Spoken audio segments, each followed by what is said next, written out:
ओम गणपताय नमः, ओम श्री गणेशाय नमः, ओम श्री दुर्गा दिव्य नमः, ओम श्री दुर्गाय नमः। दुर्गा महारानी की जय। जय दुर्गा महारानी, जय शक्ति जगत जननी जगदम्बा माता की जय।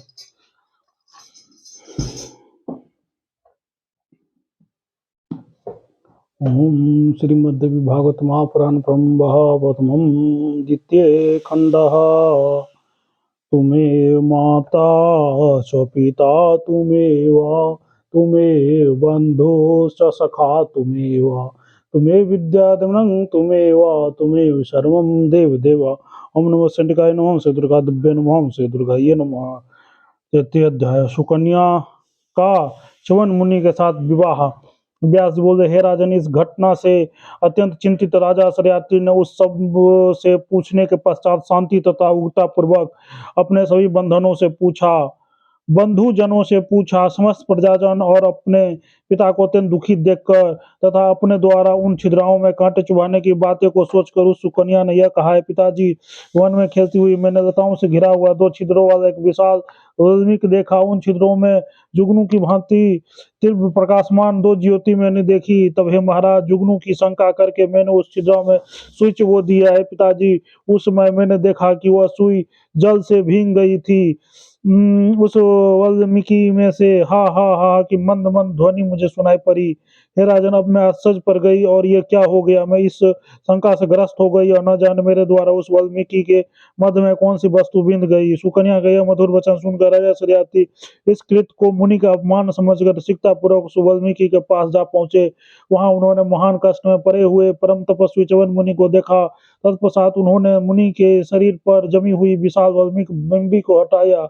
इसके बाद राजा सरियाती ने दंड की भांति वीर पढ़कर मुनि भार्गव को प्रणाम करके उनकी स्तुति की और पुनः वे हाथ जोड़कर तब उनके कहने लगे, हे महाभाग, मेरी पुत्री खेल रही थी, उसने यह दुष्कर्म कर दिया है। हे ब्राह्मण, उस बालिका के द्वारा अनजाने में किए गए इस अपराध को आप क्षमा कर दें। मुनिगण क्रोध सुन होते हैं, ऐसा मैंने सुना। अतएव आप इस समय बालिका का अपराध क्षमा कर दीजिए। व्यास उनका बात सुनकर च्यवन मुनि नम्रता पूर्वक खड़े उन राजा को अत्यंत दुखित जानकर उनसे कहने लगे, च्यवन मुनि, राजा, मैं कभी भी लेश मात्र क्रोध नहीं करता। आपकी पुत्री के द्वारा मुझे पीड़ा पहुंचाए जाने पर भी मैंने अभी तक आपको शाप नहीं दिया है। हे महीपते, इस समय मुझे निरपराध के नेत्रों में पीड़ा उत्पन्न हो रही है। मैं जानता हूँ कि इसी पाप कर्म के कारण आप कष्ट में पड़ गए हैं। भगवती के भक्त के प्रति घोर अपराध करके कौन सा व्यक्ति सुख पा सकता है, चाहे साक्षात शंकर ही उसके रक्षक क्यों न हो। हे महिपाल, मैं क्या करूं, मैं अंधा हो गया हूँ और बुढ़ापे में मुझे घेर रखा है। राजन, अब मुझे अंधे का सेवा कौन करेगा। राजा बोले, मुनि श्रेष्ठ, मेरे द्वारा बहुत से सेवक दिन रात आपकी सेवा करेंगे। आप अपराध क्षमा करें, क्योंकि तपस्वी लोग अत्यंत अल्प क्रोध वाले होंगे। च्यवन बोले, हे राजन, मैं अंधा हूँ, अतः अकेले रहकर मैं तप करने में कैसे समर्थ हो सकता है। क्या आपके ये सेवक सम्यक रूप से मेरा प्रिय कार्य कर सकेंगे। हे राजन, यदि आप क्षमा क्षमा करने के लिए मुझसे कहते हैं तो मेरी एक बात मान लीजिए। मेरी सेवा के लिए कमल के समान नेत्रों वाली अपनी कन्या मुझे सौंप दीजिए।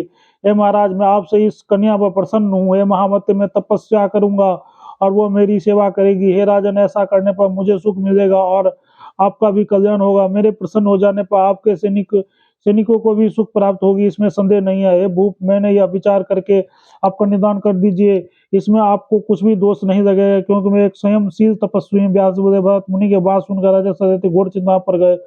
दूंगा या नहीं दूंगा, कुछ भी उन्होंने नहीं कहा। वे सोचने लगे, देव कन्या के तुल्य अपनी यह पुत्री संदेह कुरूप तथा बूढ़े मुनि को देकर कैसे सुखी रह सकती है। ऐसा अल्प बुद्धि तथा पापी कौन होगा जो शुभ तथा अशुभ का ज्ञान रखते हुए बिना सुख के लिए अपनी ही कन्या के संसारिक सुख को नष्ट कर देगा।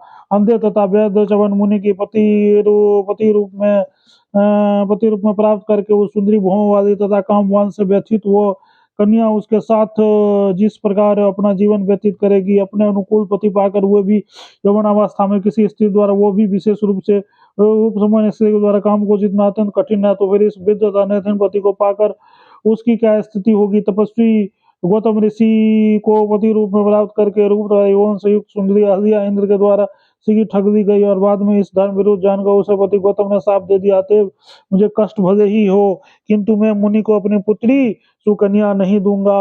ऐसा विचार करके राजा सरियाती संतप्त मन से अपने घर चले गए और अत्यंत विषादग्रस्त होकर उन्हीं मंत्रियों को बुलाकर उनसे मंत्रणा की, हे मंत्रियों, आप लोग मुझे बताइए कि इस समय क्या करूं, अपनी पुत्री मुनि को सौंपूं अथवा स्वयं दुख भोगूं।